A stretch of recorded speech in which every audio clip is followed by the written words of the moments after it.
حبیب تم پر سلام حسین،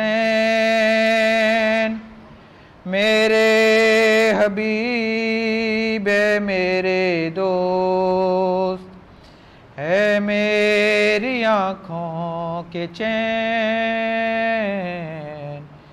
حبیب تم پر سلام حسین۔ رجب میں مدینے سے نکلا تھا میں، محبت تھی جس سے وہ گھر چھوڑ کر، میں سہتا رہا سختیاں اے حبیب، رسول خدا کا شہر چھوڑ کر، چلے آؤ کرب و بلا، اکیلا ہوا ہے حسین، حبیب تم پر سلام حسین۔ بہت مختصر سا ہے لشکر میرا، مقابل تو میرے ہیں لاکھوں عدو، وفادار بھی ہو بہادر بھی ہو، نظر ڈھونڈتی ہے تمہیں چار سو، چلے آؤ کرب و بلا، اکیلا ہوا ہے حسین، حبیب تم پر سلام حسین، میرے خون کے پیاسے ہیں یہ اہل شر، میرے قتل کی ہیں یہ تیاریاں، لعینوں کی تیغیں بھی ہیں منتظر، تمہاری ضرورت ہے مجھ کو یہاں، چلے آؤ کرب و بلا، اکیلا ہوا ہے حسین، حبیب تم پر سلام حسین۔ یہ تحریر پڑھتے ہی نکلے حبیب، تو راوار روکا سرے کربلا، کیا آ کے شہ کو سلام وفا، حبیب حزیں سے یہ شہ نے کہا، چلے آئے کرب و بلا، اکیلا ہوا تھا حسین، حبیب تم پر سلام حسین۔ یہ دیکھو مصائب، یہ دیکھو ستم، کہاں میرے خیمے کہاں الکما، جو دل پر ہے گزری سناؤں گا میں، جو تم آ گئے تو دلاسا ملا، حبیب تم پر سلام حسین، حبیب تم پر سلام حسین، چلے آؤ کرب و بلا، اکیلا ہوا ہے حسین، حبیب تم پر سلام حسین، میرے حبیب اے میرے دوست، اے میری آنکھوں کے چین، حبیب تم پر سلام حسین. سورۃ المبارکۃ الفاتحہ. بسم اللہ.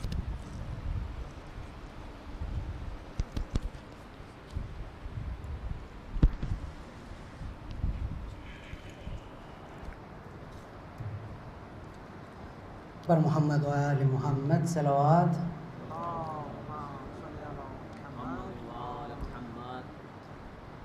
دہائی دہائی خدا رہا دہائی، یہ دشت بلا میں ہے کیسی تباہی، بہایا ہے کس نے یہ خون محمد، قیامت دائی ہے کس نے الہی، جوانوں بزرگوں کو مارا گیا ہے، شہیدوں میں شامل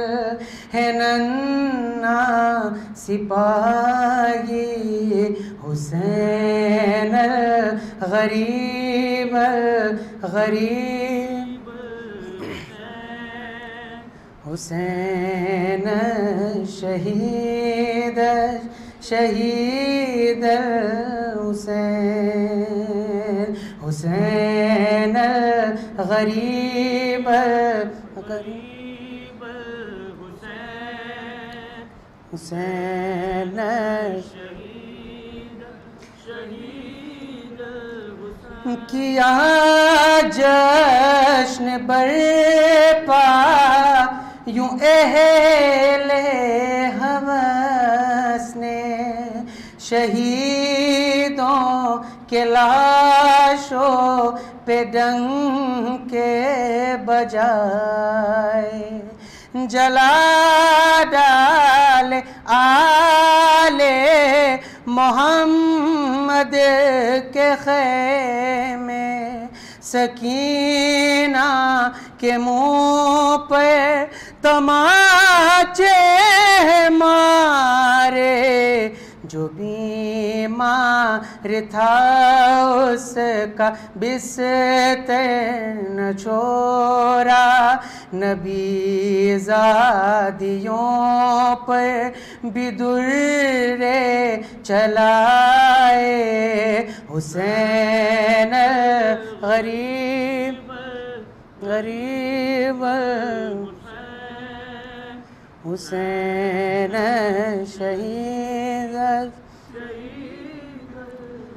اٹھی اپنے مرقد سے بنت محمد، سیاہ شب کی چادر میں چہرہ چھپا کر گئی کربلا میں، تو اس نے یہ دیکھا ہے بوسیدہ کرتے میں ایک لاش بے سر، بدن سارا تیروں سے چھلنی پراغ، لہو میں ڈوبا ہوا سارا پیکر، حسین غریب غریب حسین شہید، تڑپ کر وہ چلائی شبیر بیٹا، لہو میں نہائے ہو سر بھی جدا ہے، تبے کس نے مارے ہے سارے بدن پر، یہ تیروں پہ رکھا ہے کس نے جنازہ، کہاں گئے میرا لال عباس بولو، میں پوچھوں گی اس سے یہ کیسے ہوا ہے، حسین الغریب غریب حسین، حسین شہید شہید حسین بن محمد و آل محمد صلوات۔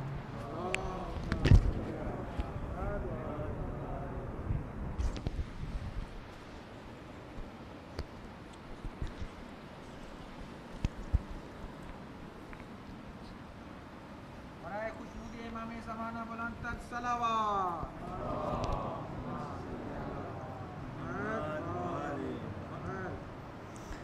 برائے خوشنودی حضرت زہرا بصدائے بلند صلوات۔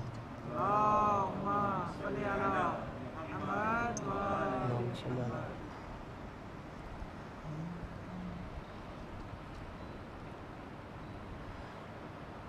یہ خط میں شاہ نے لکھا، حبیب آ جاؤ،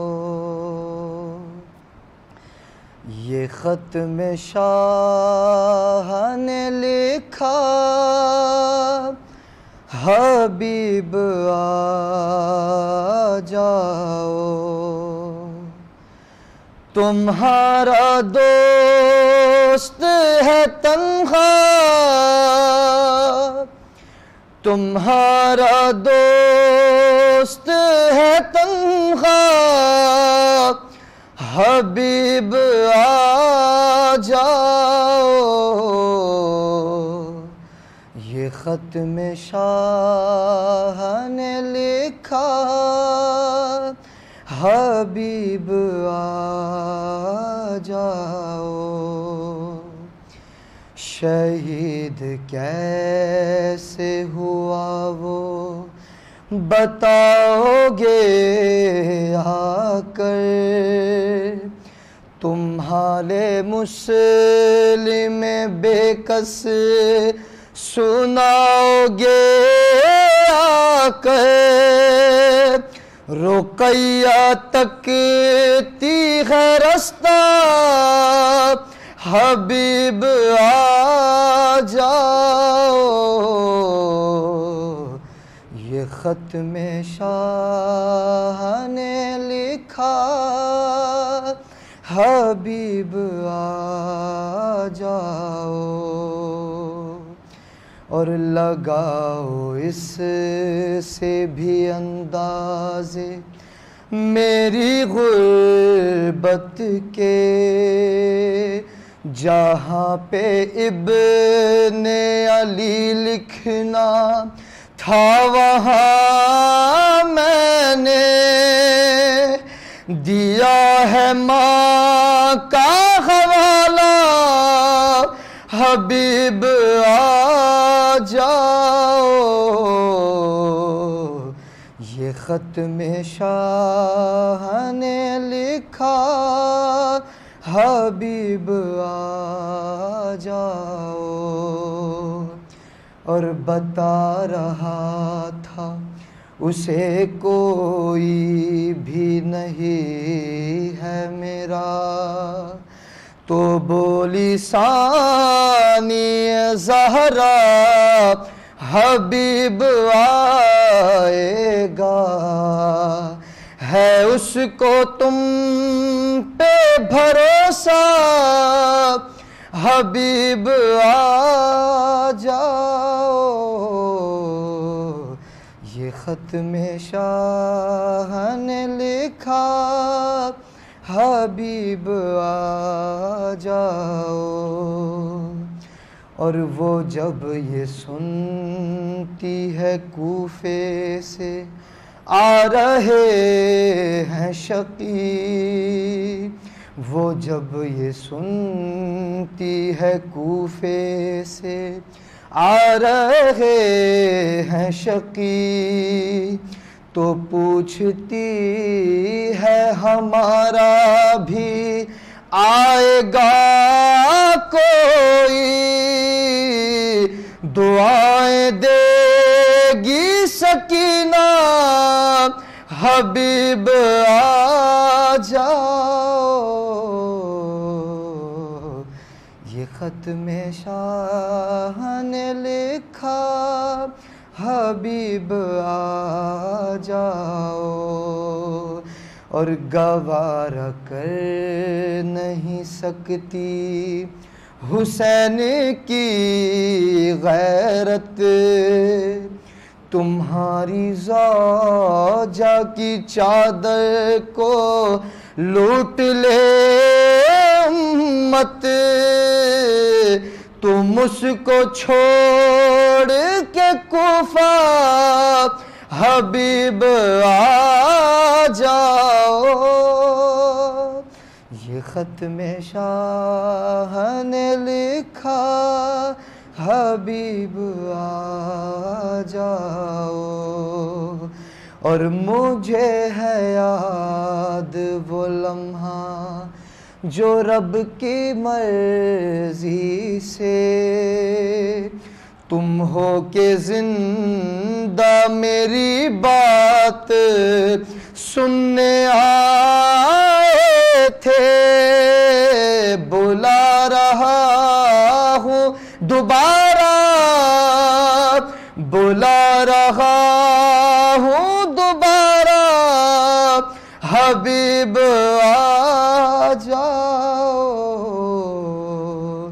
یہ خط میں شاہ نے لکھا حبیب آ جاؤ، یہ خط میں شاہ نے لکھا حبیب آ جاؤ، صلی اللہ علی محمد و آل محمد۔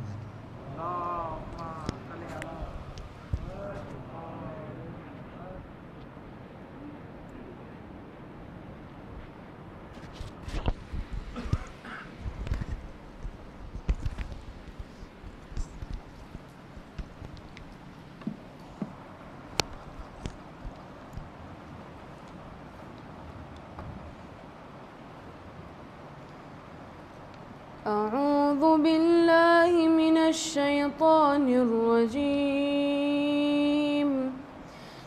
بسم الله الرحمن الرحيم، يوم يرون الملائكة لا بشرى يومئذ للمجرمين ويقولون حجرا محجورا، وقدمنا إلى ما عملوا من عمل فجعلناه هباء منثورا، أصحاب الجنة يومئذ خير مستقرا وأحسن مقيلا، ويوم تشقق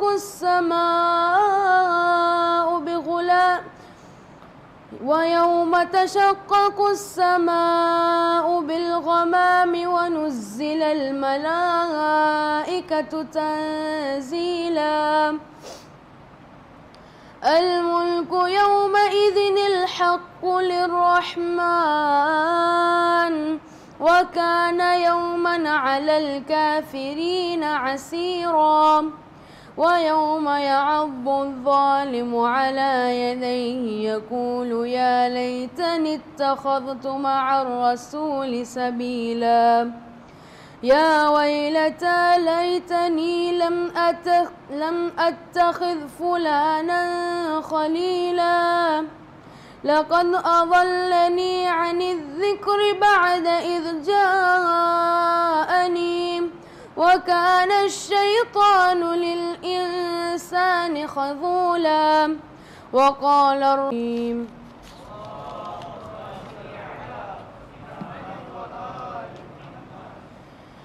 In the name of Allah, the most beneficial, the most merciful. The day they will see the angels, there will be no good news for the guilty on that day. And they will say, keep off from paradise. Then we shall attend to the works they have done and then turn to them into scattered dust. On that day, the inhabitants of paradise will be in the best abode and an excellent resting place. The day when the sky with its clouds will split open, and the angels will be sent down in a majestic descent. On that day, true sovereignty will belong to the All-Beneficent, and it will be a hard day for the faithless. It will be a day when the wrongdoer will bite his hands, saying, I wish I had followed the apostles' way. Woe to me! I wish I had not taken so and so as a friend. Certainly, he led me astray from the reminder after it had come to me, and Shaitan is a deserter of men. And the apostle will say, O my Lord, indeed my people consign this Quran to oblivion. The verses that were just recited talk about the friendship and how they affect our hereafter. Today, we commemorate the martyrdom of Habib ibn Namazahir alayhi salam, who is the epitome of friendship. How great a friend he must have been that the grandson of the Prophet turned to him in his time of need. On one hand, Imam Hussein gives everyone the permission to leave if they want to escape an imminent death. But on the other hand, he writes a letter to his friend with full faith that he will join him even in death. According to Imam Hussein alayhi salam, who is a true friend? Imam Hussein has said, one who prohibits you from doing bad and inappropriate acts has friendship towards you. And whoever considers you as an enemy encourages you and forces you to carry out bad and inappropriate acts. In Karbala, we also see the friendship of Habib ibn Mazahir and Muslim ibn Awsaja. When Habib received the message that Imam Hussein alayhi salam has reached Karbala, he conveys it to Muslim, and they set out towards Karbala. On the day of Ashura, Muslim dies first, and his wasiyah to Habib is to take care of Imam Hussein alayhi salam. How beautiful is the journey of these two friends towards the Imam of their time, and their support for continuing on his path until their end of their life. On this day, let us take the opportunity to re-evaluate our friendship. Let us only keep friendship with those who take us closer to Allah and the Imam of our time. We pray to our Almighty that like Habib, we should die with the friendship of Ahlul Bayt. Sadaqallahu al-Aliyyul Azim. Wassalamu alaikum wa rahmatullahi wa barakatuh.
ما شاء الله لا حول ولا قوة إلا بالله العلي العظيم حسبنا الله ونعم الوكيل نعم المولى ونعم النصير ربي اشرح لي صدري ويسر لي أمري واحلل عقدة من لساني يفقه قولي أعوذ بالله من الشيطان اللعين الرجيم بسم الله الرحمن الرحيم الحمد لله الذي جعل الحمد مفتاحا لذكره وسببا للمزيد من فضله ودليلا على آلائه وعظمته ثم الصلاة والسلام والتحية والإكرام على النبي الأمي المكي المدني الهاشمي الذي سمي في السماوات بأحمد وفي الأراضين بأبي القاسم محمد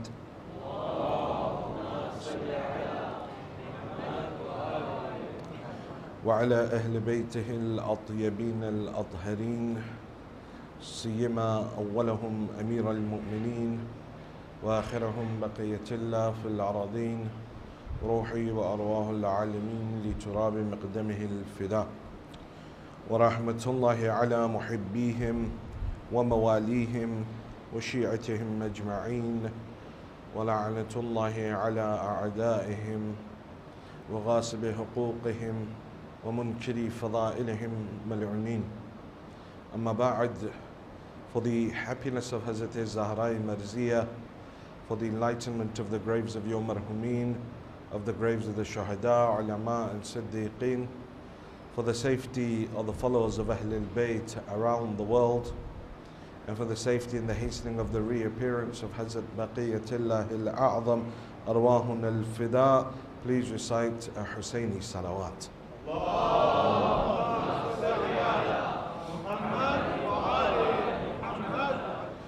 All praise is due to Allah subhanahu wa ta'ala, the one who is Rahman and the one who is Rahim.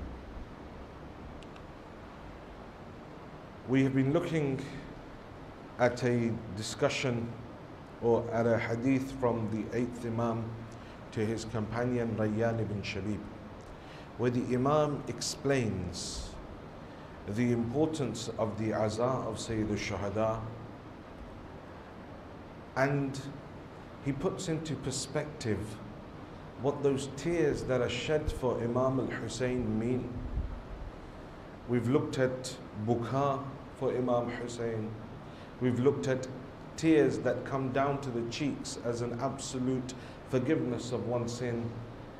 Meeting with Allah, the Imam says, if you want to meet with Allah absolutely sinless, Fazul al-Hussein, then go on the ziyarat of Imam Hussein.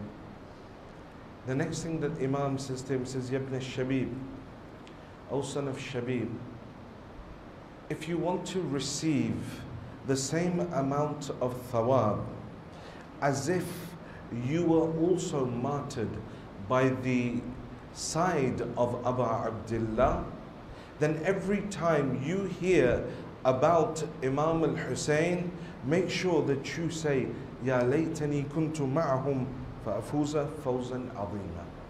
Says, whenever you hear about Imam al-Hussein, say these words, and you will be counted, you will receive the thawab as if you were there with the Imam by his side and had tasted shahadat by his side. The maqam of those that are in Karbala is something totally different to all the other shaheeds. This is why narration after narration, when Allah subhanahu wa ta'ala is telling various prophets that reach the land of Karbala, he says, look, this is the place where the grandson of the Prophet will be killed, and with him will be killed men, the likes of which no one has seen before. These individuals who stand out from all of history because they were willing to put aside everything that they held dear and sacrificed themselves in the way of their Imam. Saying these lines of how I wish I was there with you is easy, but the reality is very difficult. We see within the history of Karbala various individuals that came to the Imam. Imam invited them, but they didn't want to come. Umar ibn Sa'ad is one of those individuals. Umar ibn Sa'ad is visited twice. Once by Zuhair ibn Qayn and once by Sayyid al-Shuhada himself. When Imam alayhi salam visits him, he says to him, listen, Umar ibn Sa'ad, don't do this. Come join us. And I guarantee you the shifa'ah of my grandfather on Yawmul Qiyamah. Now Umar ibn Sa'ad, by all intents and purposes, by the standards of the society of that time, was a religious person. He was not any military, he didn't have any sort of military prowess. He wasn't a massive general of some sort. The reason he was chosen was to confuse people. That on one side is Hussein, on the other side is Umar ibn Sa'ad. We know Umar ibn Sa'ad, he's a good man in their eyes. And so they were confused by that. And so Sayyid al-Shuhada goes to him, meets him. Says, listen, come join me. Says, Ibn Rasulillah, I've got family. I've got business in Kufa. Imam says, don't worry. We'll protect your family. Bani Hashim will protect them in Medina. We'll protect your family. We will protect your homes. We will give you homes in Medina. Don't do this. He says, yes, but Ya Ibn Rasulillah, they've given me the governorship of Ray. Imam looks at him and says, we can't give you the governorship of Ray. Umar ibn Sa'ad says, then I can't join you. So Imam says to him, Ya Umar ibn Sa'ad, no, that you shall never reach Ray. It is if I am seeing that you are lying on your bed and you are killed as you lie in your bed. Your head will be severed from your body and your head will be paraded through the streets, and the children of Kufa shall stone your head. And that's exactly what happened to him. It is exactly what happened to him post Karbala. Many of these individuals had opportunities. They didn't have much life after Karbala, but look how Kareem Imam Hussein is. Munzir ibn Jarud, he died within a couple of months of the event of Karbala. If only he had joined Abu Abdullah. Instead of us now sending la'na upon him, he may have been one of those that we praised. But then there are those that would say the Shuhada, that left everything behind, had everything, left it all to come and be by the side of the Imam. We've been looking at the Husseini lifestyle, analyzing our life, comparing it to the sifat, the characteristics that Sayyid al-Shuhada embodied, and comparing that whether or not my life that I'm constantly reciting for in Ziyarat Ashura, Allahumma ja'al mahyaya mahya Muhammadin wa ali Muhammad. Oh Allah, make my life like the life of Muhammad and Ali Muhammad. Is my lifestyle truly like that? Or am I just claiming to love the Imam? Musa alayhi salam is walking through the street and he sees one of the army of Fir'aun holding on to one of his Shia. The Holy Quran says that this was the Shia of Musa. He's holding him by the neck and fighting, and he calls out, he says, Musa, help me. So Musa alayhi salam goes over, he tries to break up the fight, it gets a bit rough, he punches the guy, kills him. One punch, not even a knockout, killed him. Single punch. Guy drops dead. Musa alayhi salam looks at that guy, his Shia looks at him, and they both say, just get out of here. So they both scarper. In the morning, Musa alayhi salam looks around. There's some calls, there's someone, soldier of Fir'aun has been killed, but no, nothing seems to be off key. So he comes out. He's walking through the marketplace, and again, he sees the same guy fighting with another one of the Fir'auniyun. Again, he's holding on to him and he's fighting. Some people just are always looking for a fight. They're always looking to argue with someone about something, anything.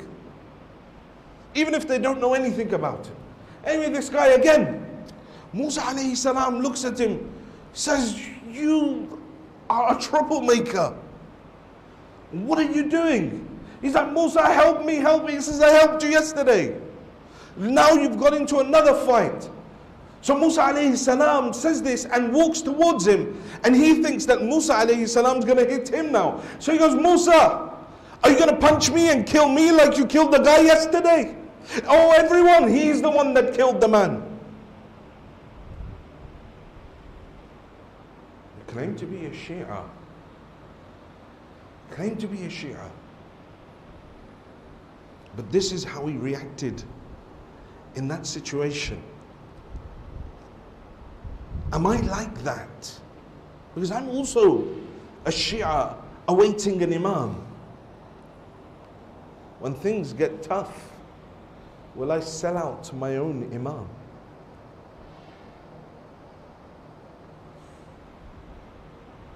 Because Zahiran, there are good people. Ziyad, the father of Ibn Ziyad, was a governor of Amirul Mu'mineen to Basra. Imam Ali appointed him. And then sometimes you're like, why did Imam Ali appoint Munzir ibn Jarud? Why did he appoint Ziyad? It's because at that time they hadn't done anything wrong. You cannot be punished for a crime that you have yet to commit. So what sort of Shia are we? Are we willing? Or are we one of those that can't keep anything inside them? Remember yesterday the hadith I said of the fifth Imam, that some are like glass, they can't keep any secrets. Some of our Shias, they just blurt everything out. Certain things of Ahlul Bayt are not to be mentioned except amongst those that have Iman, such as the wilayat taqweeniyah of the Imams. A normal person can't understand that without having accepted faith, have that faith of the Imams in their hearts. But sometimes you want to come out, want to start debating and calling this person a kafir and that person, without actually having any strong bunyad ourselves. So the next characteristic that I want to look at, that we find in the life of Sayyid al-Shuhada and throughout the lives of Ahlul Bayt alayhimus salam, is at-tadbir, organization. See, as a community, by all intents and purposes, we're very organized. But we're not looking at the community level, looking at the individual level. As an individual, how organized am I? This whole world is based on organization. There is a system in place for the whole world. وَالشَّمْسُ تَجْرِي لِمُسْتَقَرٍ لَهَا. Surah Yasin we will read. And the sun runs on that term that is appointed by Allah subhanahu wa ta'ala. And the moon as well. We have ordained stages for it. Allah in Surah Yasin is explaining all of this tadbir. Neither do we allow the sun to overtake the moon, nor can the night outstrip the day. There is tadbir. The world is based on organization. There is a system in place. Every atom, from the smallest, from the atomic level, right the way to the largest mammal on the face of the earth, everything has some sort of system, some sort of organization. And amongst all of this, the most crucial part of this whole system, the part around which everything circulates, is the hujjah of Allah. The hujjah is that middle piece around which everything circulates. لولا حجة لساخت الأرض والسماء. If the hujjah wasn't present, the heavens and the earth would fall in on themselves. You have to understand the maqam of the imam. Don't let anyone tell you that the imams were simply people that learnt from the Prophet and they just regurgitated. No, that person has no knowledge of kalam of Ahlul Bayt alayhimus salam. Understand the role of the hujjah. The hujjah is integral to the existence of every single thing in this known universe. Every single part of creation is subservient to the hujjah. Because the hujjah dwells in the realm of wilayah. Everything is subservient. There's an earthquake in Medina. Hazrat Zahra salamullah alayha narrates this. Says an earthquake struck Medina. And all the inhabitants of Medina were afraid the earth wouldn't stop shaking. Earthquakes, aftershocks, everyone ran out from their homes and they came out into an open place. But when the earthquakes and the aftershocks would not stop, they came to the door of Amirul Mu'mineen. They knocked on the door of Ali. Ya Ali, what do we do? This is after the death of the Holy Prophet. Ya Ali, what do we do? Amirul Mu'mineen comes out and says, are you afraid? They say, yes, Ya Ali, the earth won't stop shaking. They say that Ali began to walk towards the people reciting something. As he was walking towards them, they said, we listened carefully. What is it that Ali is reciting? And he's saying, إِذَا زُلْزِلَتِ الْأَرْضُ زِلْزَالَهَا. And he's reciting it until he reaches the middle of the people. Everyone is standing around looking, what is it that Ali will do? They say Ali went into the middle of the people. He sat down on the ground. He slammed his hand on the ground. He said, oh earth, Abu Turab is ordering you, stop shaking. The earth stopped shaking. Amirul Mu'mineen looked at all of the people that were standing there. All of them stunned. Ya Ali, what was this? He says, are you shocked at what I have done? They say, yes, Ya Ali. He says, haven't you read the Holy Quran? They said, what part? He says, إِذَا زُلْزِلَتِ الْأَرْضُ زِلْزَالَهَا. When that earthquake shall occur on Yawm al-Qiyamah, وَأَخْرَجَتِ الْأَرْضُ أَثْقَالَهَا. And the earth will begin to reveal her secrets. وَقَالَ الْإِنسَانُ مَا لَهَا. And man shall speak with her. He says, by Allah, I, Ali ibn Abi Talib, am that man that on the day of judgment shall speak to the earth and she shall tell me all of her secrets.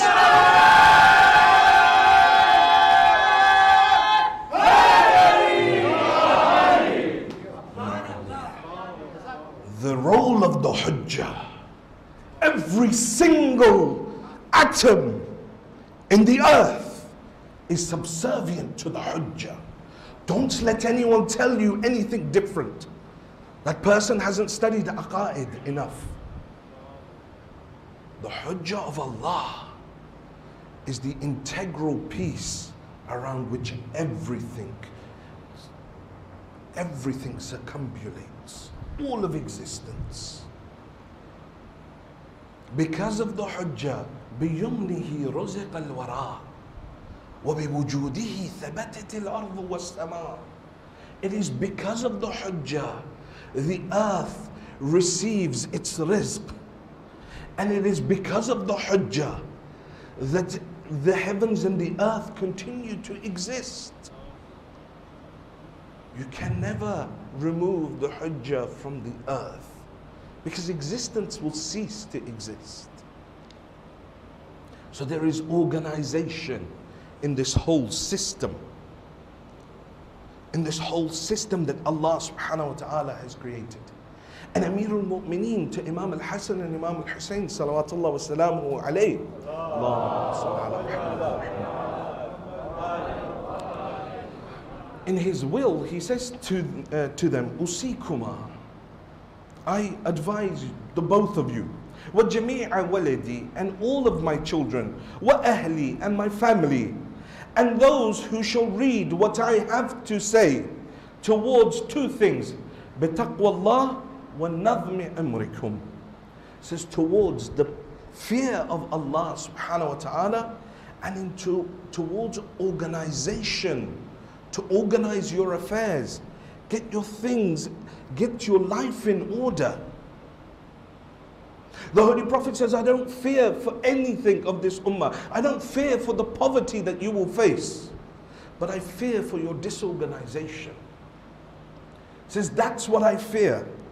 When the Muslims lost the battle of Uhud, it was for what?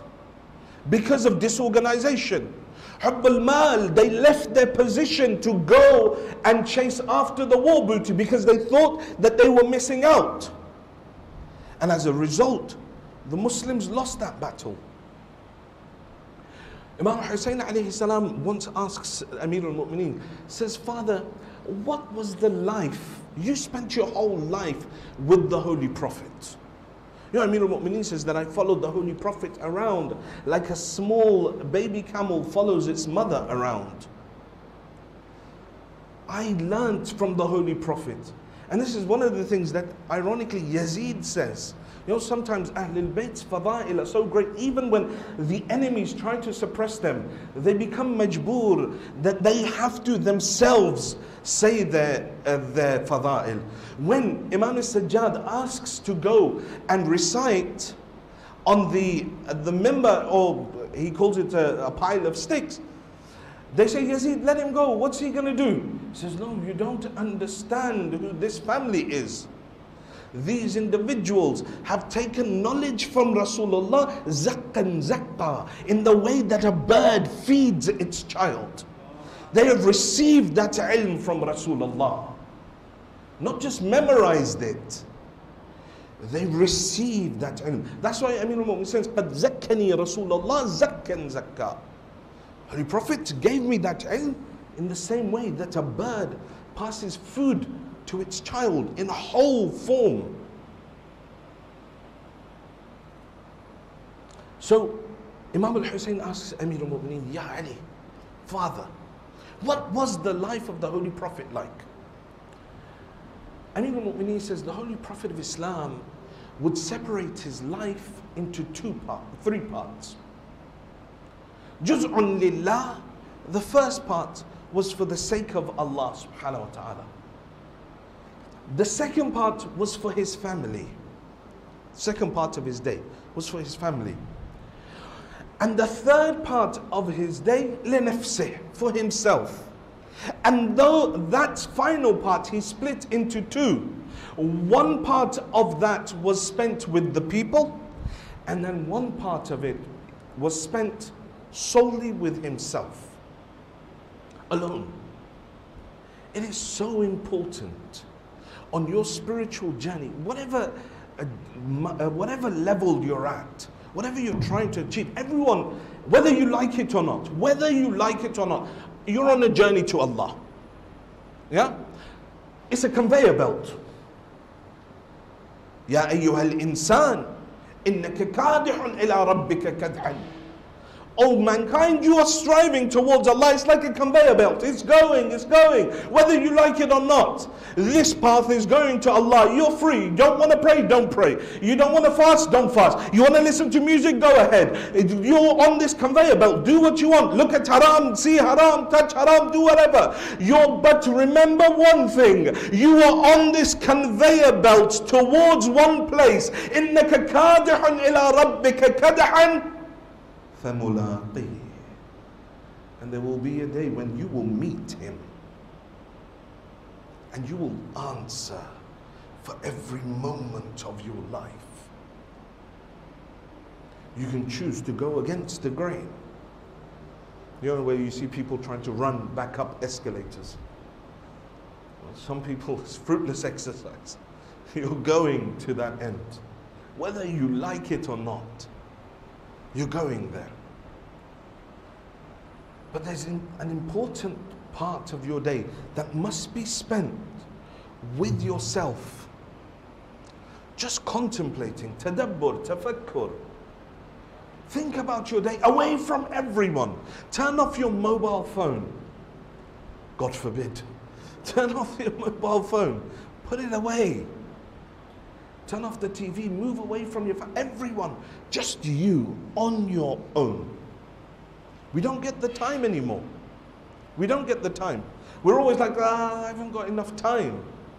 And it's interesting because time itself is a construct of Allah subhanahu wa ta'ala. And time itself is a blessing from Allah subhanahu wa ta'ala. It's something that Allah has given you. And Amir al-Mu'mineen says, the more you complain about not having enough time, Allah reduces your time even more. Everyone, I haven't got enough time. I'm so rushed, not enough time. He says, okay, you're not accepting this blessing I've given you? Fine. I will reduce your time. Quite literally, your day will pass so fast that you won't even realize, what have I done? He says, but you thank me for the time and utilize it. Allah gives you was'a in your time. He expands your day for you. It's the same 24 hours, but you'll get more done in that day. That's why you have ulama that, from such a young age, by the time they're 20, 25, they've written 30, 40 books. Or that they're able to write a book in 3 months that takes 10 years to study. Because there is wus'a in your time. So having that time when you're alone with yourself is important. It's not all about worship either. You'll be happy to know. It's not all about worship. Some women came to the Holy Prophet and began complaining, Ya Rasulullah, our husbands, all they're doing is worshipping.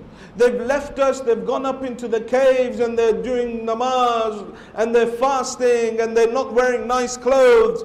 They're just, dressed like tramps and they're just up there, they're not coming back home. Or other individuals that weren't married, they said, no, we're not going to get married. We're just dedicating our life to Allah. The Holy Prophet became very angry. He called all of them. There's about 10 of them. The Holy Prophet says, listen, I am the Prophet of God. I eat simple foods, but I also eat nice foods. I wear nice clothes. I wear perfume. I do nikah, and that famous saying that we have, an-nikah sunnati, but we recite usually at our nikahs, is part of this hadith. That the Holy Prophet is saying, look, I'm doing all of this stuff. What are you guys going up and living in the caves for? Doing nothing else. Says, look, I live in this dunya. I take the pleasures of this dunya as well. There's nothing wrong with one pursuing the halal pleasure. We'll come to that afterwards. It's not about enforcing all of this worship on yourself. Imam Sadiq alayhi salam is doing tawaf of the Kaaba and Imam al-Baqir comes behind him. He's doing musta'ab tawaf, the heat of Arabia. Imam Baqir alayhi salam puts his hand. Imam Sadiq alayhi salam is young at the time. He says to him, listen, my son, don't put so much pressure on yourself. Allah subhanahu wa ta'ala will accept small amounts of worship from you as well. It's not necessary that you go. That's, one of our problems when it comes to developing ourselves spiritually. We go on ziyarat, we do hear a nice lecture, whatever. I want to change my life. I go from 0 to 100. From not doing anything. Now ziyarat ashura, I want to do all the mustahab namazes, I want to do tasbih and this dhikr, and then mashallah, you send out, does anyone have any amal? And mashallah, all the aunties send all the amals. Listen, you got to do this, you got to do this amal. SubhanAllah, if we wanted to go by the amount of amal that are sent round on WhatsApp, SubhanAllah, nobody would be working. Do this amal this day and that day, and no, in moderation. Imam al-Baqir is saying to us, listen, there's two ma'asooms speaking to each other, saying, look, in moderation, Allah subhanahu wa ta'ala accepts the small amount of worship as well. You know, people go for ziyarat and they're overstretching themselves, only sleeping an hour, and then they're getting really cranky and, I'm going on the coat. What's the point? You're going for ibadat, right? What sort of ibadat? You know, Laylatul Qadr, la hawla wa la quwwata illa billah. Laylatul, I shouldn't say, this is azab that we brought for the Maulana as well, bichara. Here, this qadha namaz that we have. 100 rakat qadha namaz, subhanallah. We spend our year wasting our time not praying our namaz on time, and then we waste Laylatul Qadr praying a namaz that is so fast that nobody knows what's going on. Up and down, heads hurting, nose hurting, knees hurting. Maulana's reciting with such super speed that nobody knows what he's saying. That isn't ibadat. That isn't ibadat. That's a tick box exercise. I'm sitting there reciting Dua Kumail, Joshan Kabir, and it gets to about 30 and my knees start hurting. And then they put the slow reciter on. Game over. Like, we were doing so well. And they went and put the slow reciter on. And I said, it's not worship. It's not worship.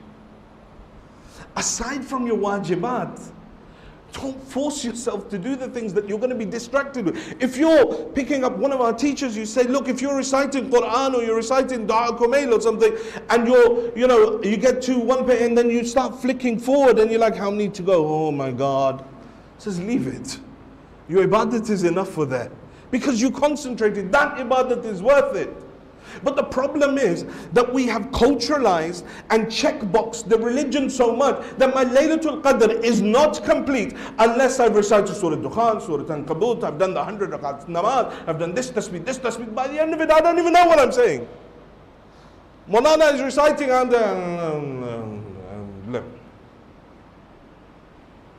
looking at my phone. It's ibadat, right? It's ibadat. You're going to worship Allah. That isn't worship, that's a mockery. God, Laylatul Qadr, listen, sort my problems out. Oh, wait, what's my friend just text me? Oh, there's another amal. So, build yourself up slowly. Go ziyarat. Do it. Go ziyarat. Stay in the haram. As long as you're not distracted. Focus. As long as you're focused. The moment you start getting distracted, go take a walk. Go get something to eat. Go have a drink. Whatever. Now come back and refocus if you want. As long as you're focused, it's fine. But we're all over the place. So sometimes a less is accepted from Allah subhanahu wa ta'ala, more so than all the other ibadat that a person does. Because there might just be that one tasbih that you recite that was truly focused on Allah, and He says, okay, look, I forgive all of your sins. But in order to set that up, an individual needs that organization within their life. Imam Hussein alayhi salam, Shabi Ashur, look at how he sets everything up. Part of the night is spent in munajat with his Lord. Part of his night is spent with his family. Part of it is with his ashab, and part of it is on tactics. That he was going with Abu al-Fadl al-Abbas and going out and looking at the battlefield. Okay, we'll have this person on this side, we'll have this person on this side, we'll have this person in the middle. We will fight in this way. How else do you think 72 men lasted so long against an army of tens of thousands? It's through the tactics of Imam Hussein and Abu al-Fadl al-Abbas that they were able to. Abbas nafadul basira. We'll speak about it on the night of al-Abbas alayhi salam. That Abbas had deep insight, foresight. So the Imam spent the whole night. And the first thing he does in Karbala, first thing, reaches the land of Karbala, who owns this? Let me buy it. No ghasbi. Let me buy this land. Comes under the ownership of Sayyid al-Shuhada, then he sets down his tents. There's a system, an organization. You make sure that there is tartib in your life. Amir al-Mu'mineen, Siffin, he's fighting away and he's looking towards the sky. He says, Ya Ali, the battle's here. What are you looking up there for? He says, I'm looking for the time of, whether it's time of Dhuhr or not. Ya Ali, in the heat of battle. He says, what are we doing this for? This is what we're doing it for. To protect the namaz, the time of namaz. That's what we're doing it for. Look at individuals in Karbala like Anas ibn Harith. Anas ibn Harith come to Karbala, he's over 100 years old. And you want to see his level of organization, his level of preparation?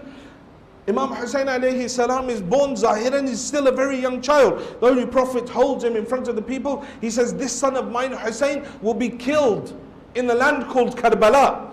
And make sure if you are anywhere near him, you go and you help him.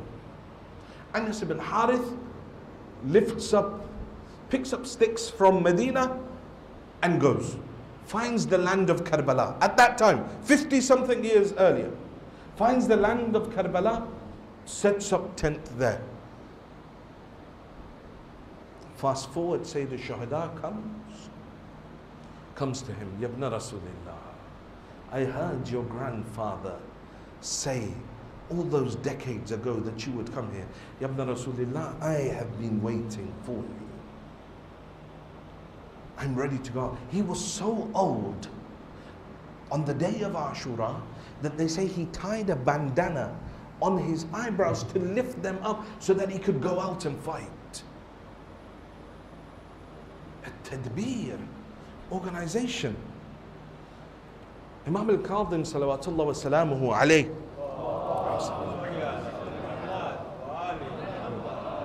He says, separate your day into 4 parts. A part for God, for Allah subhanahu wa ta'ala.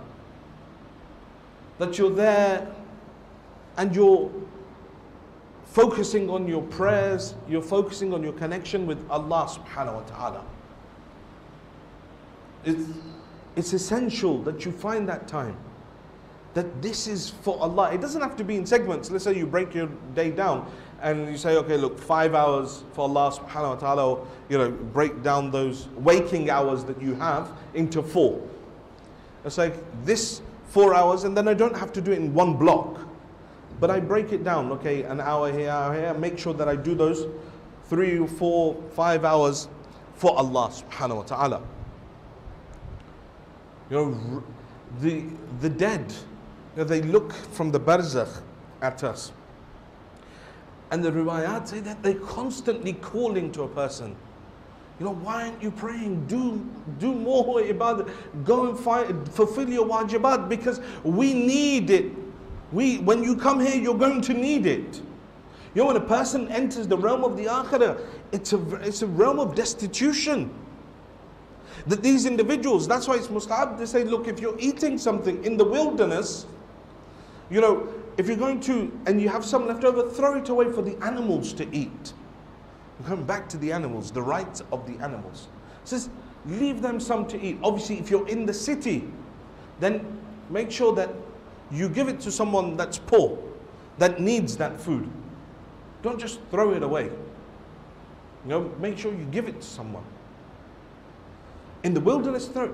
And then we have riwayat that people that are in the barzakh, in that realm, are so in such a state of destitution that they're saying, look, even that food that you're throwing in the wilderness, or the piece of bread that you're throwing to the dog, throw it in our name. Throw it in our name, give it in our name. We will receive the thawab for that. That's how desperate we are for the thawab. But me that is alive in this world, I'm ghafil from that life. I'm inattentive to that life. So I don't focus on my ibadat. I don't focus on Allah subhanahu wa ta'ala. So the first part of the day, focus on God. The second part, the Imam says, focus on your work and your family. Focus on your work and family. What type of work? Whatever work. But the Imam alayhi salam says, look, when you go, try and put yourself under physical strain. Try and do something with your body. We become so lazy. You're like, I can't even be bothered to I was telling someone that I was somewhere in India, I won't mention where, and they took me to a restaurant, and the waiter came and they put the food on the table and stuff like that, and he put a bottle of water and he walked off. So the brother I was sitting with, he looked up and he went, "Oh, excuse me." And now this guy has walked all the way to the other end of the restaurant. Come here. Called him back. Says, "Open the bottle." Just open the bottle. You forgot to open the bottle. Baba, have I become that lazy that I can't be bothered to pick up my own plate from the table? The Imams alayhi salam said, look, go out and do physical work. The Holy Prophet and Amir al-Mu'mineen are sitting together. The Holy Prophet says, "Ya Ali, I'm hungry. We've got nothing to eat." Imam Ali says, "Ya Rasulullah, give me permission. I'll go out and try and find something." He goes, he starts walking around, no money. He sees a lady that's he's trying to take water out from a well. He says to her, "Can I help you draw this water from the well?" She says, "Yes." So he helps her, he draws this water, and fills whatever bags of water she needs filled. And as a thank you, she gives him 16 dates. He comes back to Rasulullah, "Ya Rasulullah, I earned this halal tayyib with my own hands." Imam al-Baqir alayhi salam in his old age is there in the street. He's digging up a garden. Someone comes to him, "Ya Ibn Rasulullah, this is below you. This is beneath you. Why don't you get someone else to come and do it?" Imam says, "By Allah, if I was to die in this state with this spade in my hand or this pickaxe in my hand, and I'm digging this ground, and if I was to die, I would die in the state of ibadat." I said, put yourself under physical strain. Man's out here now getting threading, getting the nails done. What happened to that muruwa? That gallantry? "Oh, no, I don't want to go to the gym. I've got to make sure that I look slim." Just put your body under physical strain. There is nothing that can counter that. Yes, you've got a day job. I'm not telling you all to go and become farmers and leave your desk jobs. But try and find something that you're doing with your body. Don't rely on everyone else. People, just hire someone to do that. Man, auntie, lift your own bags.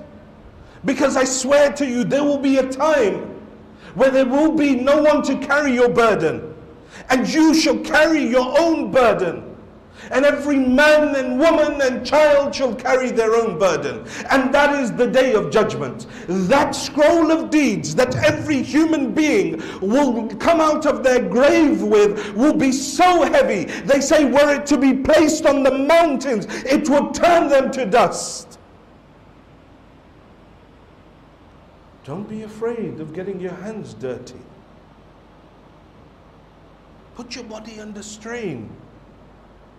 Soldiers of the Imam, right?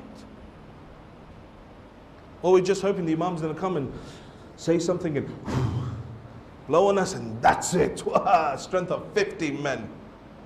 Or he's going to write us a taweez, mix it with water, drink it, pour it over our head, hop on one leg, and subhanallah, super ashab. No. Put your body under strain. Don't be afraid. Especially the youth. Especially obviously the elders that have done their time. The youth. Talking specifically to the youth. Put yourself under strain. Go out. There's nothing wrong with it. The Imams alayhi salam did it.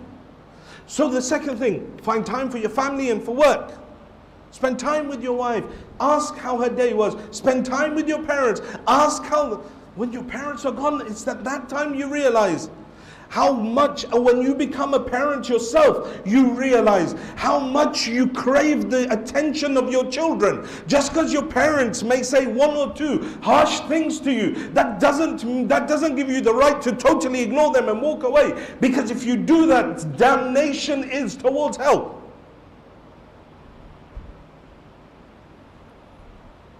Ask those that don't have their parents anymore. 50, 60, 70, 80 years old, and still, when you mention their mother, tears come to their eyes. Ask them what a loss your parents are. Ask them how it feels that Babur Rahmah, direct connection to Allah, when that closes, what happens? As long as your parents are alive, one of the famous ulama, he would say that whenever I would recite, halls would be jam-packed. People out on the streets in Iran, the haram, everything full. Says I would come and I'd be very happy, so many people come to my Majlis. Says one day my mother died and my crowds halved. And then they went less and less. And I realized the whole time, all this crowd that was coming to listen to me was nothing but the dua of my mother that was sitting at home on the musalla praying for me. And now that she was no longer there, the barakah of her dua no longer remained. So find time for your family and for work. The third thing, more important to the youth and the elders as well, find time for your friends. A part of your day for your friends. But what type of friend? The Imam says, what type of friend? He says, the friend that knows your problems and will tell you. Will tell you in a nice way. Listen, I don't think you should have spoke like that. Maybe you shouldn't listen to music. All of that. He says, look for a friend, and a friend that is pure and sincere to you. Not one that wants something from you just because your daddy's got money. Or just because you've got a good job. Now they want to hang around with you. Before nobody wanted to know you, but now you've made yourself into a higher tax bracket. Now everybody wants to be your friend. He says, no, not that friend. Says spend time with the friend that will tell you your faults. Al-mu'minu mira'at al-mu'min. That the believer is the mirror of the believer. Everyone needs a friend that can give them a dusting down. And say, look, maybe you shouldn't have done this. Maybe you shouldn't have spoken like this. A friend that is pure and sincere. Fadl ibn Abbas is the cousin of the Holy Prophet. He was the shabih. He looked like the Holy Prophet. He was known, very good looking. And wherever the Holy Prophet would go, he'd be with the Holy Prophet. He's actually one of the people, along with Amir al-Mu'mineen. Him and Amir al-Mu'mineen are the ones that carried the Prophet in when they're nearing the Prophet's death, for the Prophet to come and give his final sermon in Masjid al-Nabi. Fadl ibn Abbas is one day he'd ride with the Holy Prophet. So the Holy Prophet is riding the horse. Fadl ibn Abbas, his cousin, is behind him. And they're riding, and a lady approaches the Holy Prophet. And she says, Ya Rasulullah, I have a question. Maybe her hijab was like, MashaAllah, one of those ones. So the Holy Prophet starts to answer, and Fadl ibn Abbas starts looking. The Holy Prophet grabs his face and look that way. So the Holy Prophet carries on talking to the Fadl ibn Abbas again. Because the Holy Prophet says, I told you, turn your face away. So sometimes you need a friend like that can catch you at that point. Like the Holy Prophet called him, look, stop looking, stop being, some people just have a problem, man. And that problem, it doesn't go away. If you develop that problem in your youth of just staring, that doesn't go away. You can be old and decrepit and you'll still have that disease that you can't help yourself but stare at a woman.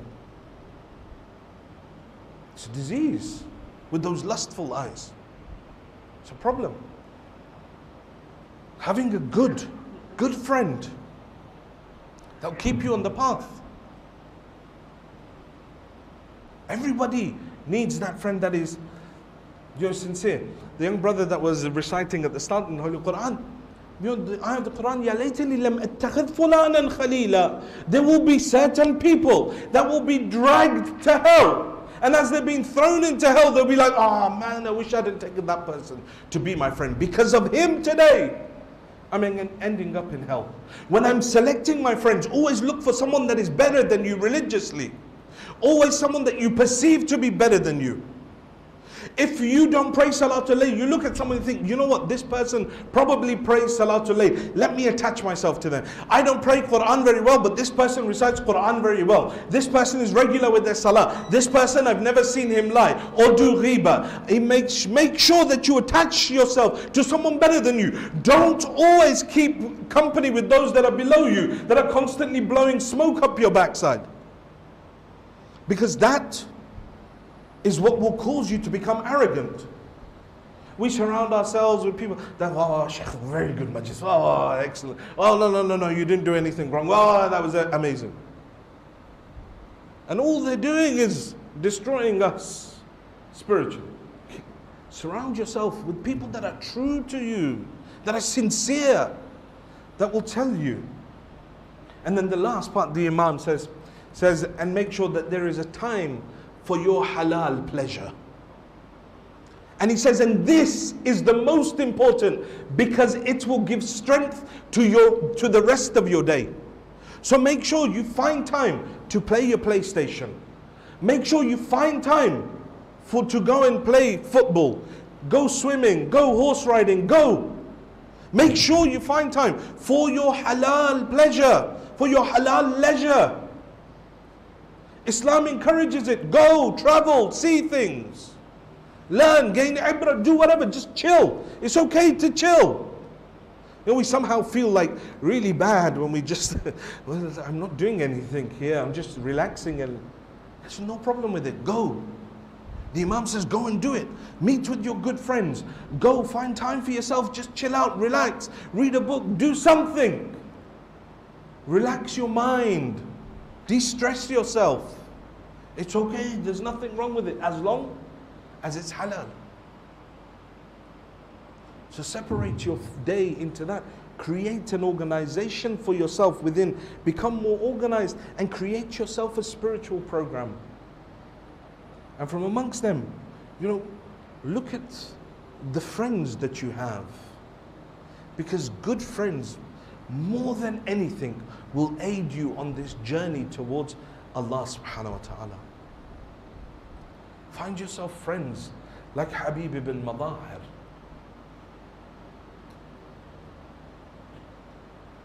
Habib is that friend of Sayyid al-Shuhada that the Imam himself calls him Rajulun Faqih. Imagine. To the man that is a jurist. When Sayyid al-Shuhada begins to be surrounded, more and more people are coming from Kufa on the plains of Karbala. Every day new contingents are arriving to join the army of Umar ibn Sa'ad.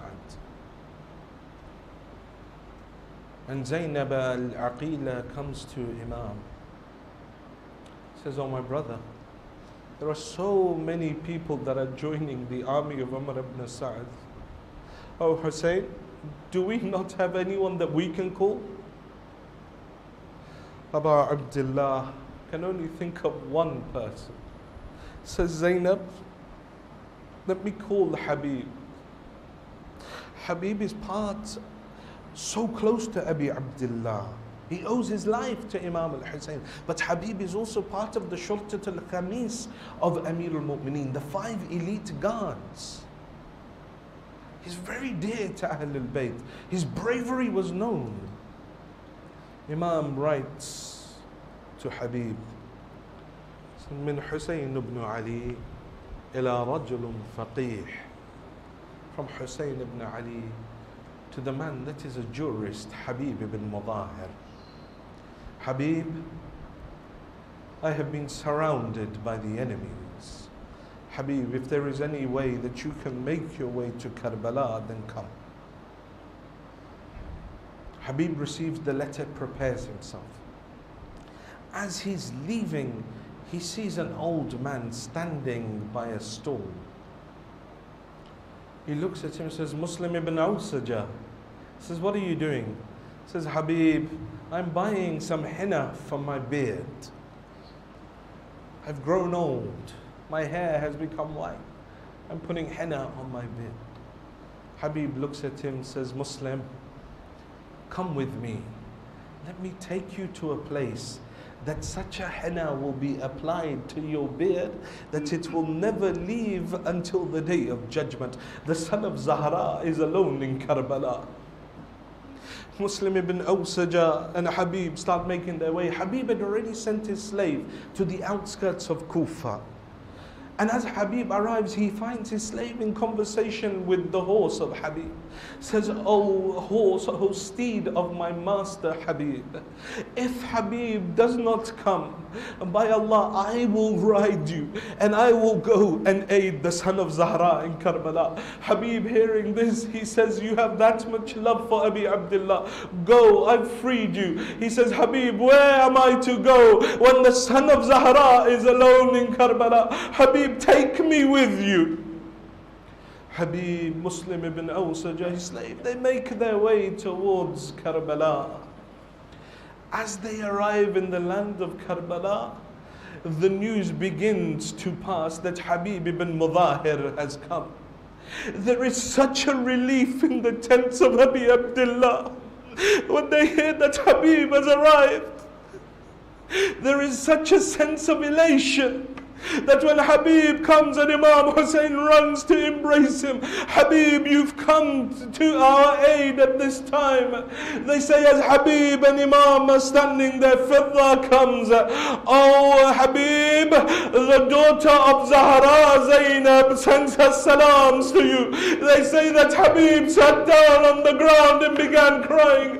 Says, "What a day has befallen Ali Muhammad, that the daughter of Ali thinks me worthy of salam. Oh Habib, if just the salam of Zainab was too much for you, Habib, what would you have done after Asr Ashur? As the daughter of Ali stood pleading inside the tent, 'Why are you looting us?' as she ran from one burning tent to another burning tent." Habib joins Abi Abdullah by the side of Imam. Shab Ashur, Imam puts out the light, says, "I've lifted my allegiance from all of you. Go, go." When he relights that light, they all stand there, but Habib is the first to speak. He says, "Ya ibn Rasulillah, we will never leave you, even if they were to come and kill us and cut our bodies into pieces and then set fire to those pieces and scatter our ashes in the wind, and they were to do this 70 times, we will never leave you, O Abu Abdullah." Imam looks at them and says, "None, my father, my grandfather, my brother, no one had ashab like I, Hussein, have." The day of Ashura dawns. The battle begins. In the first contingent that went out to fight, Muslim ibn Awsaja goes. And Muslim is made shaheed. Sayyid al-Shuhada didn't go to the body of every shaheed.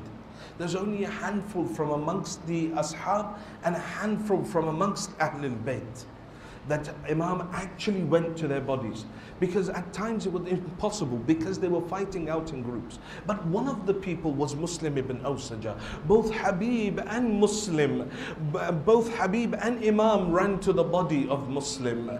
Habib is the first to sit down. He says to him, "O Muslim ibn Awsaja, do you not have any will, anything that you want me to fulfill for you in this short time that I have alive?" Muslim ibn Awsaja says, "Yes Habib, one thing, just one thing." Says, "What is it?" He takes the hand of Habib, he places it in the hand of Abi Abdullah. He says, "Alayka bihadha ar-rajul, alayka bihadha ar-rajul." Oh Habib, as long as you are alive, make sure you don't leave Hussein alone. The time for Dhuhr comes.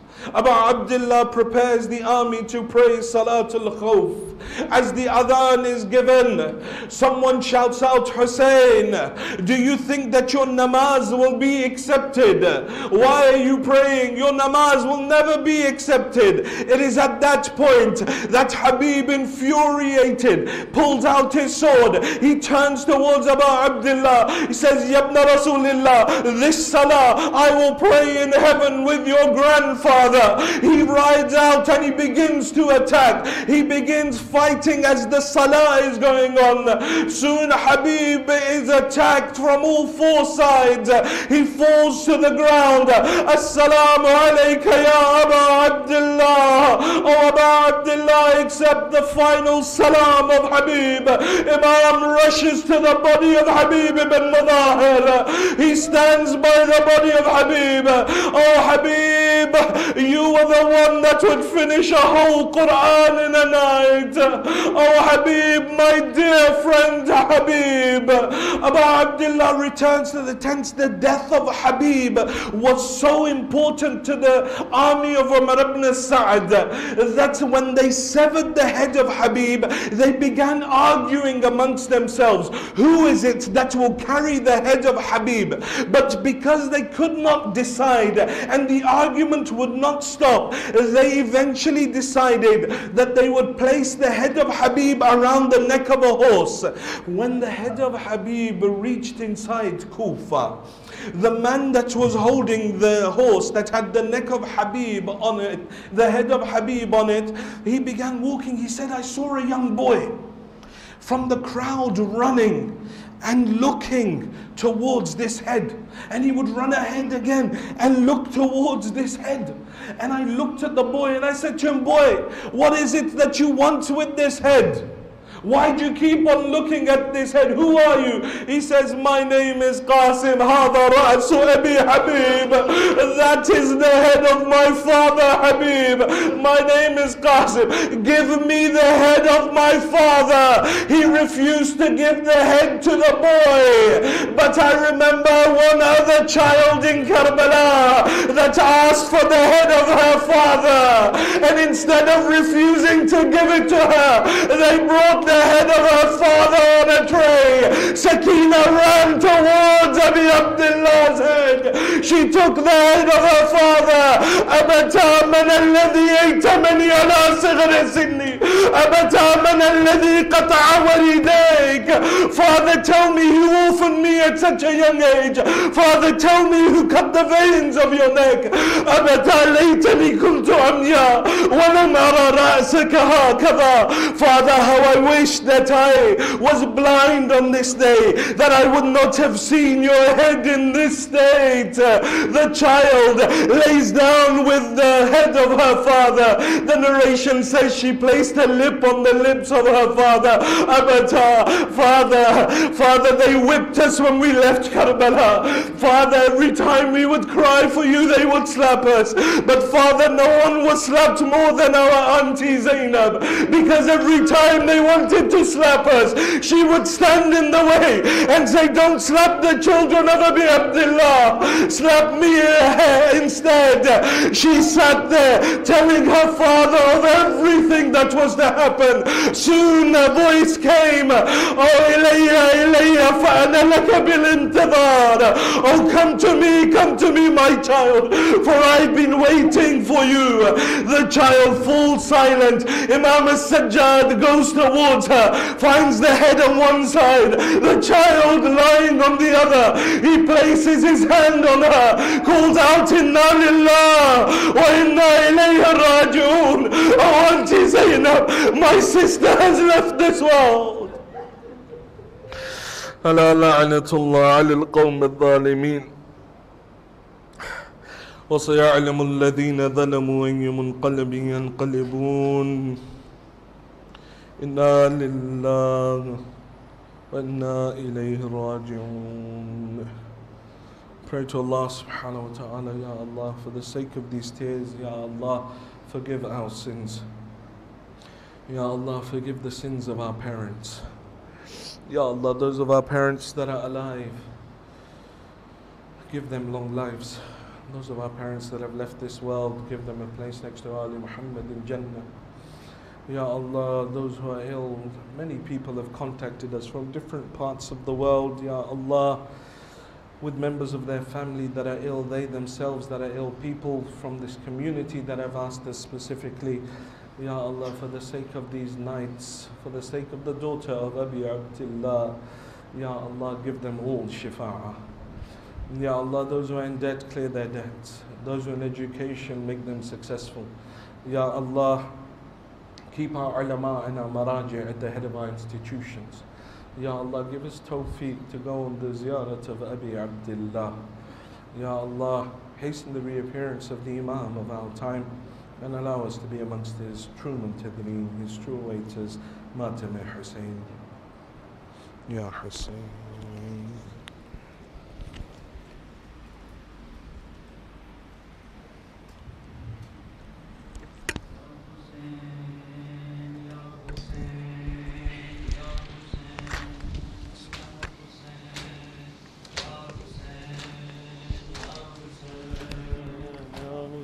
حسین آج ہے تنہا حبیب آ جاؤ حسین آج ہے تنہا حبیب آ جاؤ حسین آج ہے تنہا حبیب آ جاؤ کڑا ہے وقت خدایا حبیب آ جاؤ حسین آج ہے تنہا حبیب آ جاؤ حسین آج ہے تنہا حبیب آ جاؤ یہ کربلا ہے یہاں دوست کی ضرورت ہے یہاں تو مجھ سے بھی پہلے تیری شہادت ہے نہیں ہے کوئی ہمارا نہیں ہے کوئی ہمارا حبیب آ جاؤ حسین آج ہے تنہا حبیب آ جاؤ حسین آج ہے تنہا حبیب آ جاؤ میری نگاہ میں اب کربلا کا مقتل ہے حسینی فوج کی فہرست نامکمل ہے ساتھ اب میرا کنبہ ہے ساتھ اب میرا کنبہ حبیب آ جاؤ حسین آج ہے تنہا حبیب آ جاؤ حسین آج ہے تنہا حبیب آ جاؤ تمہیں حسین کے حق میں جہاد کرنا ہے کیا تھا وعدہ جو بچپن میں یاد کرنا ہے یہی ہے فرض تمہارا یہی ہے فرض تمہارا حبیب آ جاؤ حسین آج ہے تنہا حبیب آ جاؤ حسین آج ہے تنہا حبیب آ جاؤ وطن سے دور ہوں مجھ پر ہوئے ہیں ہائے غضب میں حج کو عمر میں تبدیل کر چکا ہوں اب بدل گیا ہے زمانہ بدل گیا ہے زمانہ حبیب آ جاؤ حسین آج ہے تنہا حبیب آ جاؤ حسین آج ہے تنہا حبیب آ جاؤ محب حسین نے حسرت سے چار سو دیکھا زمین کربلا کو لہو لہو دیکھا لکھا یہ آخری فقرہ، لکھا یہ آخری فقرہ، حبیب آ جاؤ، حسین آج ہے تنہا، حبیب آ جاؤ، حسین آج ہے تنہا، حبیب آ جاؤ، کڑا ہے وقت خدا یا حبیب آ جاؤ، حسین آج ہے تنہا، حبیب آ جاؤ، حسین آج ہے تنہا، حبیب آ جاؤ، حسین آج یا حسین یا حسین یا حسین یا حسین یا حسین یا حسین یا حسین یا حسین یا حسین یا حسین حیا علی خیر العمل حیا علی خیر العمل حیا علی خیر العمل حیا علی خیر العمل حیا علی خیر العمل حیا علی خیر العمل حیا علی خیر العمل میری بے نور ہو گئی آنکھیں کچھ نہیں آ رہا نظر بیٹا میری بے نور ہو گئی آنکھیں کچھ نہیں آ رہا نظر بیٹا میری بے نور ہو گئی آنکھیں کچھ نہیں آ رہا نظر بیٹا میری بے نور ہو گئی آنکھیں کچھ نہیں آ رہا نظر بیٹا ہم کو آواز دو علی اکبر ہم کو آواز دو علی اکبر ہو گئے سامنے باپ پر بیٹا میری بے نور ہو گئی آنکھیں کچھ نہیں آ رہا نظر بیٹا میری بے نور ہو گئی آنکھیں کچھ نہیں آ رہا نظر بیٹا گر رہے ہیں کبھی سنبھلتے ہیں گھٹنیوں پر حسین چلتے ہیں گر رہے ہیں کبھی سنبھلتے ہیں گھٹنیوں پر حسین چلتے ہیں رو کے کہتے ہیں آ رہا ہوں میں رو کے کہتے ہیں آ رہا ہوں میں یہ صدا دو کہ ہو کدھر بیٹا میری بے نور ہو گئی آنکھیں کچھ نہیں آ رہا نظر بیٹا میری بے نور ہو گئی آنکھیں کچھ نہیں آ رہا نظر بیٹا شاہ اکبر کے پاس جب پہنچے رکھ کے زانوں پہ سر کہاں روکے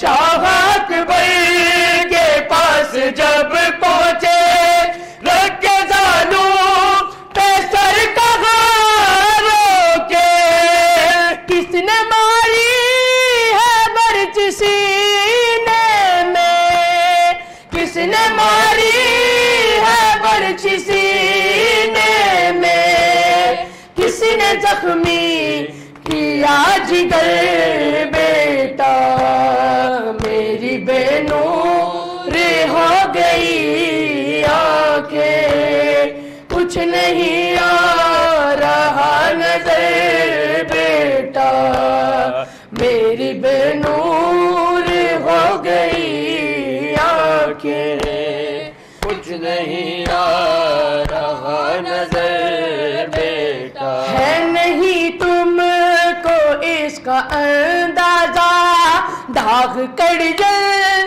جواں کو کھونے کا ہے نہیں تم کو اس کا اندازہ داغ کڑجل جواں کو کھونے کا تم بھی غم کو میرے سمجھ پاتے تم بھی غم کو میرے سمجھ پاتے ہوتا تیرا اگر پسر بیٹا میری بے نور ہو گئی آنکھیں ہے کچھ نہیں آ رہا نظر بیٹا میری بے نور ہو گئی آنکھیں کچھ نہیں آ رہا نظر بیٹا بات لیلا کو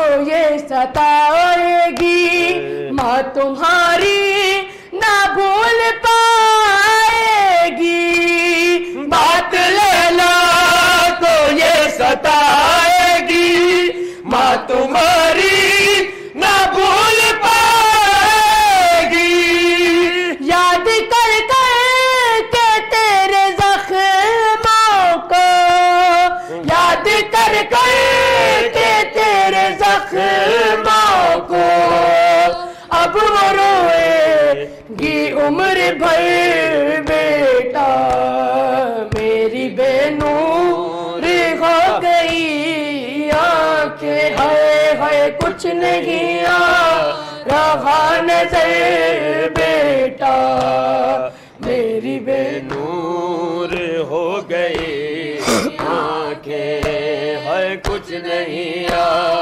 رہا نظر بیٹا تھا وہ منظر رضا قیامت کا رن میں اکبر کا دم نکلتا تھا وہ منظر رضا قیامت کا رن میں اکبر کا دم نکلتا تھا رو کے آب سے یہ شاہ کہتے تھے رو کے آب سے یہ شاہ کہتے تھے جاؤ نا مجھ کو چھوڑ کر بیٹا میری بے نور ہو گئی آنکھیں ہے کچھ نہیں آ رہا نظر بیٹا میری بے نور ہو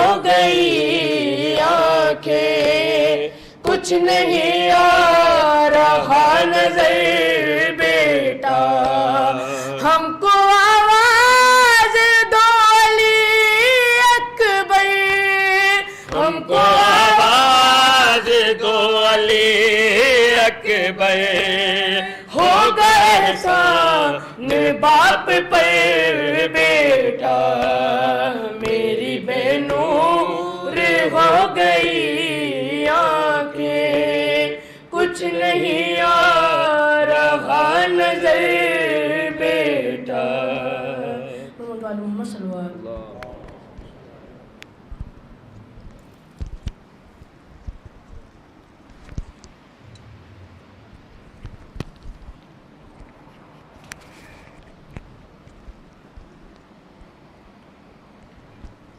اللهم صل على محمد وآل محمد بسم الله الرحمن الرحيم السلام عليك يا رسول الله السلام عليك يا أمير المؤمنين وسيد الوصيين السلام عليك يا خديجة الكبرى أم المؤمنين السلام عليك يا فاطمة الزهراء سيدة نساء العالمين السلام عليك يا حسن المجتبى السلام عليك يا أبا عبد الله الحسين وعلى علي بن الحسين وعلى أولاد الحسين وعلى أصحاب الحسين السلام عليك يا علي بن الحسين زين العابدين السلام عليك يا محمد بن علي الباقر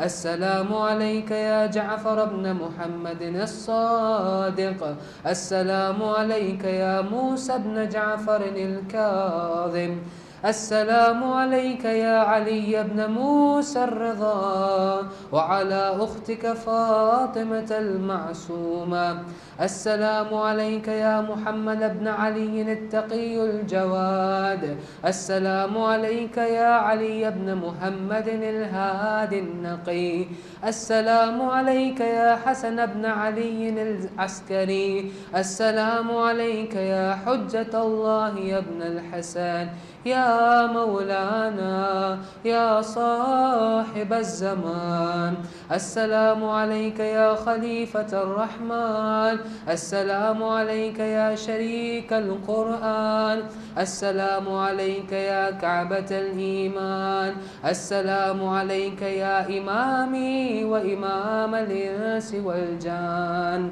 عجل الله تعالى فرجك وسهل الله تعالى مخرجك وظهورك السلام عليكم يا أهل البيت النبوة جميعا ورحمة الله وبركاته اللهم كن لوليك الحجة ابن الحسن صلواتك عليه وعلى آبائه في هذه